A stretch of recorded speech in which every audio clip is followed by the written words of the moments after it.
Morning Show.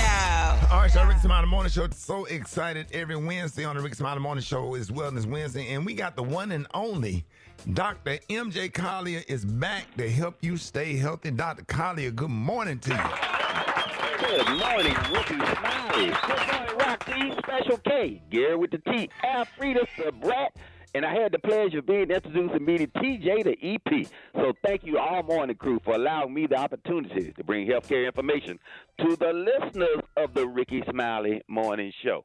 So, Rickey, today we got a topic that is really it affects everybody. So I think everybody should tune in and listen, particularly about what's going on, because the majority of people are suffering, Rickey. They have digestive issues like bloating, excess gas, irregular bowel movements, occasional or even chronic constipation.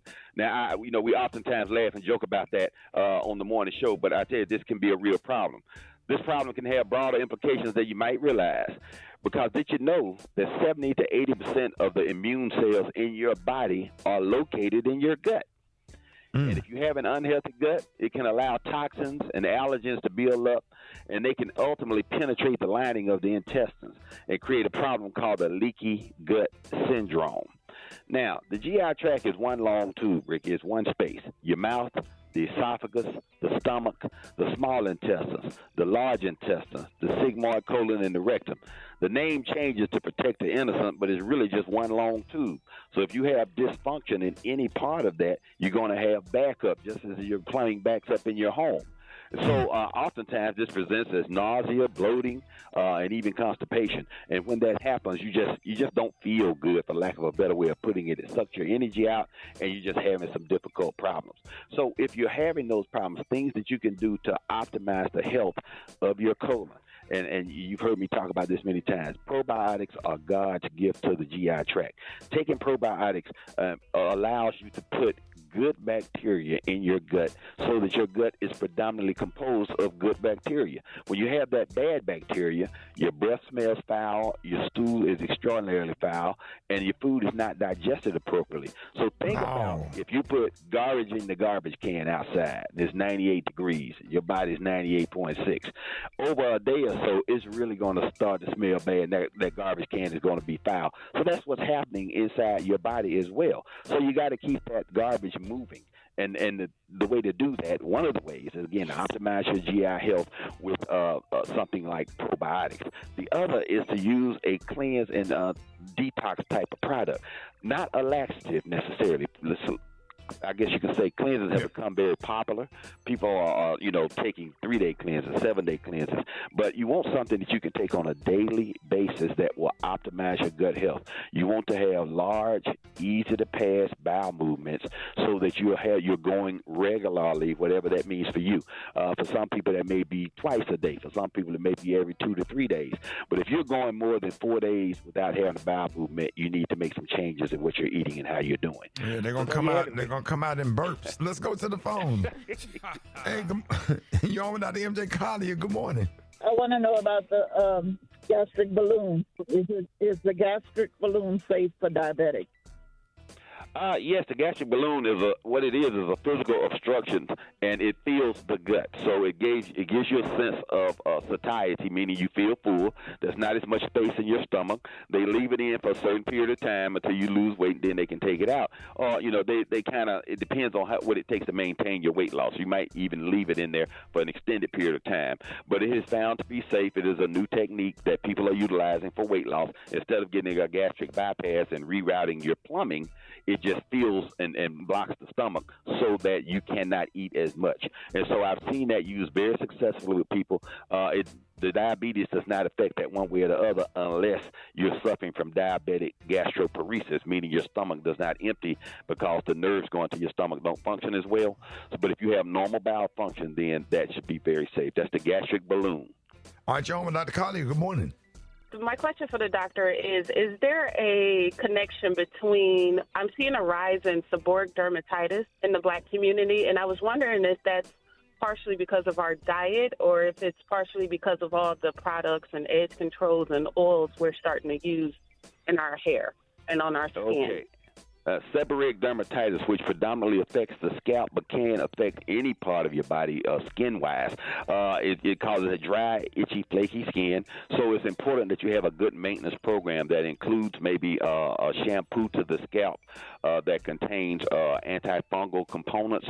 And so also on your skin, you want to make sure that you're bathing with an antibacterial soap like Dial, the White Bar, or Lever 2000. You remove that soap residue, because any soap residue, even the mild ones, can cause itching and dryness. And then you use a good moisturizer that contains vitamin D and E in your lotion product, and to keep that scalp moisture. The problem is, particularly with African American women, they don't wash their hair but every 2 weeks when they go to get it done at the shop. So you have to keep that scalp moisturized and don't just let it dry out over time. So good hair care products, everything the Brat has in her line would be very good for controlling seborrheic dermatitis. Sebderm. Yes. Thank you so much. Yeah, my cousin came down from St. Louis and stayed with me a week for his birthday, and he was upset when he got ready to leave. Said I didn't get enough for his birthday, and I had put some money up under a bar of soap in the shower. You're supposed to bathe before you need to bathe, but somebody tells you need to bathe. So he didn't get it. So let's go to the next call, y'all. With Dr. Carly, good morning. My question is, my ears itch constantly. I don't wear my hair over my ears, but I wake up in the night with my ears itching constantly and during the day. People always talking about you. Okay, that actually is seborrheic dermatitis. The shelves of the ears, on the inner ear, there's a flat surface, and it collects dust and dandruff. So you have to remove that. One of the things I recommend is using peroxide on a cotton swab to clean the outside of the ear canal, and then you can apply a mild steroid, or 1% hydrocortisone. You can buy that at the store where everything's $1.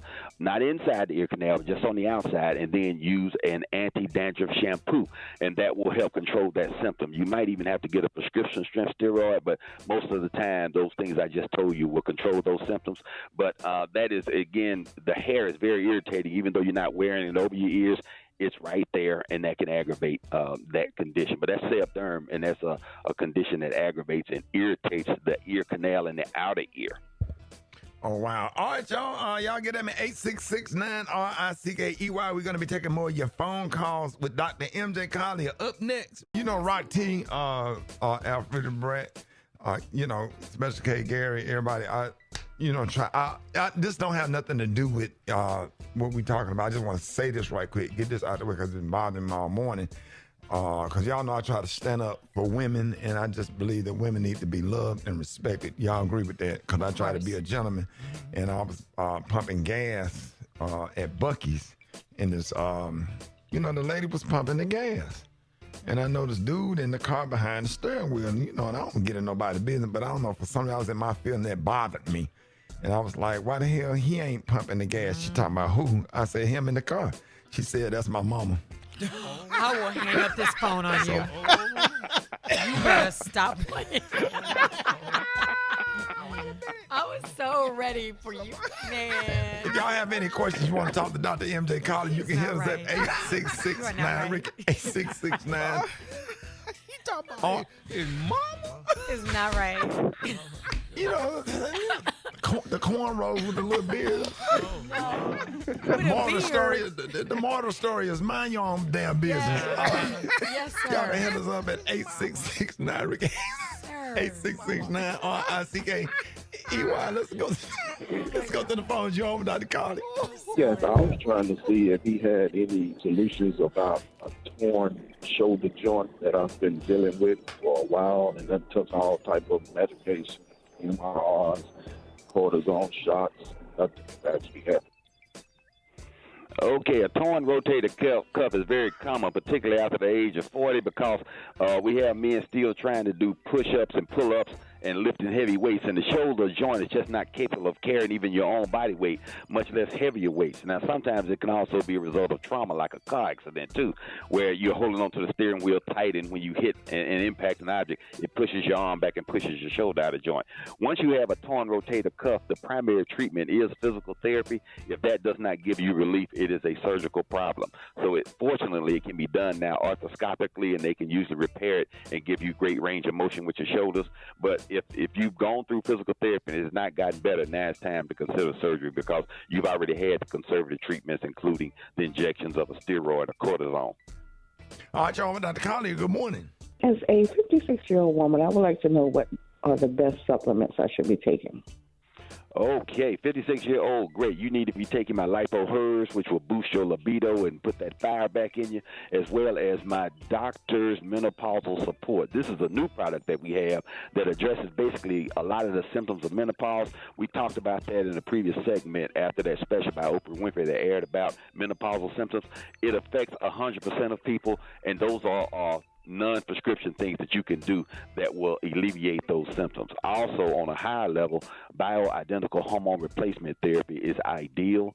That is literally the fountain of youth, where hormonal pellets are surgically inserted into your buttock above the sitting area that basically change your life. They take 20 years off of your body, make your libido shoot. Again, you're on 10 plus on a scale of 10, as well as makes your vagina thick, makes your vagina moist, and makes your vagina receptive for aggressive intercourse.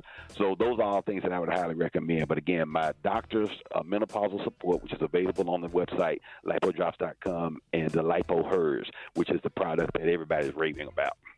Yes, sir. All right, you on with Dr.